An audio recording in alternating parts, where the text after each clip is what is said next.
people will make the argument, well, if they were so unhappy being enslaved, why weren't there more revolts? Why weren't there more uprisings? So this shows an attempt to revolt.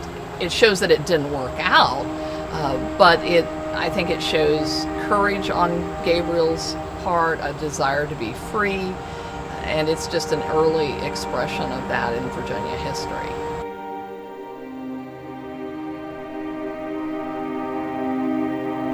There is a marker for Gabriel talking about his revolt. It was to involve enslaved people in the Richmond area, in Petersburg, and Norfolk.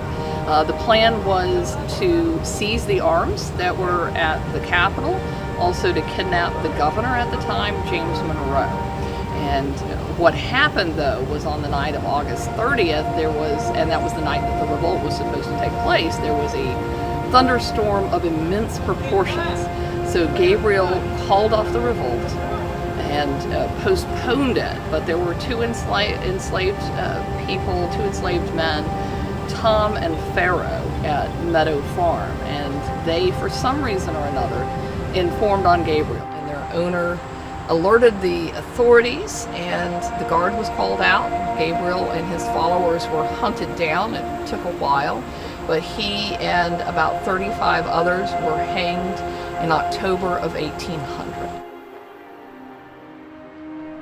And a lot of people in Richmond say that they were hanged on the gallows that was located right beside what's known as the Old African Burial Ground, kind of at the foot of Broad Street in the Chaco Valley area. But a local historian, Ryan Smith, who has done a lot of research on cemeteries in the city, doesn't believe that the gallows was there in 1800. He thinks it wasn't built until 1805. So it was most likely on another gallows that Gabriel and those other followers with him, those 35 followers, were hanged. But they all may well have been buried in that burial ground, because that was the only burial ground in the city at the time for free and enslaved people of color. And the burial ground had started in about 1790 and remained in operation until 1860. Right now it is just a wide open field. The idea is to have it as a memorial park and a place for contemplation and reflection. Previously, the last thing it was a parking lot. In fact, it was a parking lot used by Virginia Commonwealth University.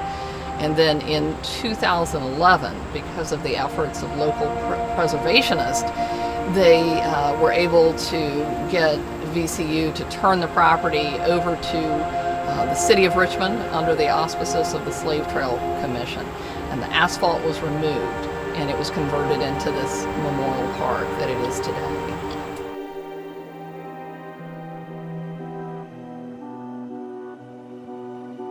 So Henry Brown was an enslaved man who was born on a plantation in Louisa County, so outside of Richmond. But one thing that was quite common in southern cities of the day was for enslaved people to be hired out to work in the city. So from the surrounding plantations, if an owner had more enslaved people than he had use for on his own property, he could make a profit by renting them out to others for work. Now, Henry Brown was hired out to work in one of the tobacco warehouses in Richmond when he was about 15 years old. And he worked for about another 15 years in one of the tobacco warehouses in the city. And during that time, he had a wife. And when I say wife, I use the term somewhat loosely, because marriages between enslaved people were not legally recognized. So that means they could be broken up. Enslaved people could be sold away from their spouses and their families, and that's exactly what happened with Henry Brown and his wife, and also the children that he bore to her. I believe it was 4 children, or she was pregnant with their 4th child when she was sold. And Henry Brown begged his owner not to do that, but he went ahead and did that. Brown was completely devastated by the loss of his family. So after this, Brown decided it was worth the risk to see what he could do to achieve his freedom. And the way that he did that was somewhat unique. He had some connections in Richmond, and he had a friend who sealed him into a crate, into a box, and shipped him to Philadelphia. It was a 27-hour trip to Philadelphia, and the crate in which Brown was placed was roughly 3 feet by 3 feet, not quite even that. And so for 27 hours being crammed in this little tiny space, at one point the box was turned upside down, so he was standing on his head for an amount of time, and he really felt like he might die just because of the pain of that. But he didn't. He arrived in Philadelphia and was able to live a life as a free man. And it's in 1849 that Brown makes his escape, which I think is interesting when you compare that to escapes that were made after 1850 and after the Fugitive Slave Law went into effect. The stricter law required Northern authorities to cooperate with Southern slave catchers.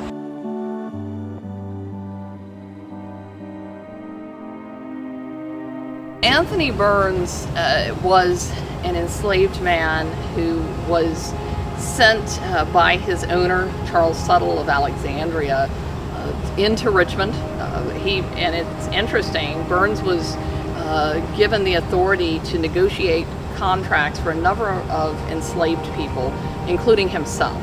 And Burns ended up working in Richmond for a druggist. And it's during the time that he's in Richmond that he begins to contemplate freedom and what it would be like to be free. He had some friends at the docks and was able to stow away aboard a Boston-bound cargo ship. When he arrived in Boston, he was a free man, or at least he thought he was. He enjoyed freedom for about a month before he was captured. Another thing that happened in Burns's case is the abolitionists in the city attempted to free him. They actually assaulted the jail, and in the process there was a deputy that was killed. Burns was the first enslaved person returned from a New England state under the Fugitive Slave Law. And he also ended up being the last enslaved person returned from a New England state. He was placed in Lumpkin's jail. He was sold to a North Carolina trader, and then his abolitionist friends back in Boston ended up purchasing his freedom. So Burns was able to go back to Boston. He eventually trained to become a minister. He didn't have a very long life. He ended up dying from tuberculosis, but he did live the remainder of his life as a free man.